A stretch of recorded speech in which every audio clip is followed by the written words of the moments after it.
Christmas is that time of year where people of all types come together to celebrate the holidays.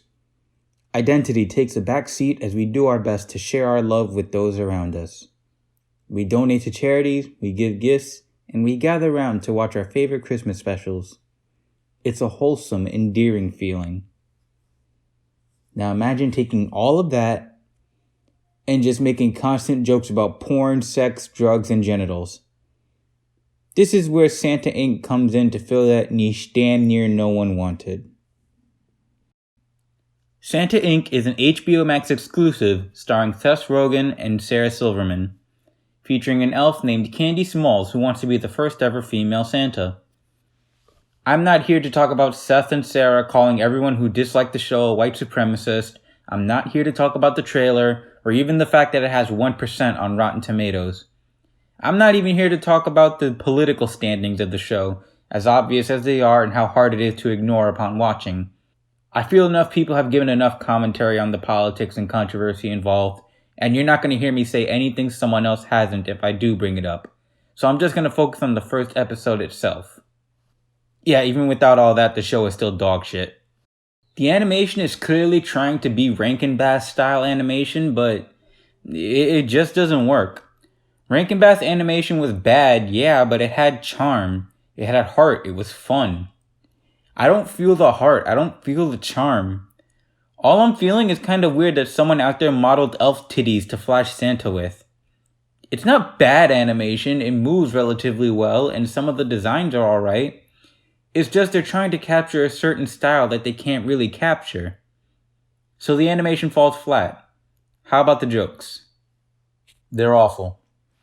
Santa Inc. falls into the same trap that a lot of modern adult cartoons fall into. Irreverence for the sake of irreverence. Curse words, drugs, sex jokes, talking about your genitals, the whole 9 yards. Except I think Santa Inc. goes the extra mile with it. The rapid-fire cursing felt off compared to modern adult cartoons. So I did a little experiment. I counted the number of swears within the first episode. Not counting the credits and the intro song, that's about 20 minutes. And assuming words like sex, penis, vagina, and other biological parts and actions that aren't disparaging words, aren't curse words, you know how many I counted? 55. 55 curse words in 20 minutes. That's about 2.75 curse words every minute. And just so it doesn't feel like I'm pulling this number out of my butt, I continued my research. I looked at random episodes from the latest seasons of Family Guy, Rick and Morty, South Park, and just to be clear, I'm going back to when South Park ran 22-minute episodes before the pandemic, vaccination, and Paramount specials. And just so the fact that streaming services content restrictions are looser isn't an excuse, F is for Family and Hoops. I bet you all forgot Hoops even existed. I sure did. Thanks, Dan. Shout out to the Dan DeMann Show, by the way. Here's the rundown. South Park, Season 23, Episode 9, Basic Cable. 31 swears. Rick and Morty, Season 5, Episode 8, Rickternal Friendship of the Spotless Mort. 32 swears. F is for Family, Season 5, Episode 5, The Searchers. 37 swears. Hoops, Season 1, Episode 1, The Pilot. 64 swears.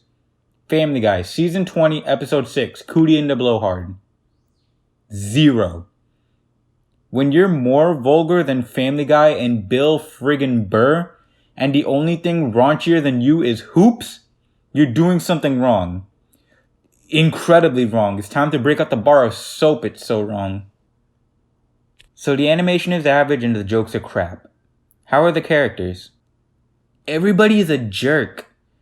Rudolph's son is a spoiled jerk jock. Robbie the reindeer, this is not. Santa is a jerk. The reindeer who's friends with Candy, whose name I forget, is obsessed with sex, and is probably the loosest lip when it comes to cursing. The gingerbread woman is in a loveless marriage and more than likely resents her child. I don't care what happens to any of these people because they're all awful. It's enough to make you want to turn it off and prevent you from moving on to the rest of the series. And just a quick skim of the TV shows page tells me it's worth not watching. You want a good Christmas special that makes Santa look like a jerk? dips into the political by comparing the elves to overworked, underpaid workers, and is actually funny without having to swear. How Murray Saved Christmas. I'm sure there's better examples of the idea I just mentioned, but I wanted to give this special some love. Just sort of stumbled upon it one day, and I think it's great. Has great comedy, great songs. Sure, the animation is kind of bland, but it's got a great cast. Jerry Stiller, Sean Hayes, Kevin Michael Richardson, even John Ratzenberger. One final note, I love how they try to advertise from the creators of Sausage Party as if it's going to hook people in, when a lot of the same problems found here can be found in Sausage Party. Sausage Party is excessively vulgar, it is overly sexual, and... Alright, I love Sausage Party. A little bit. So what did Seth Rogen do for Sausage Party that he didn't do for Santa Inc.?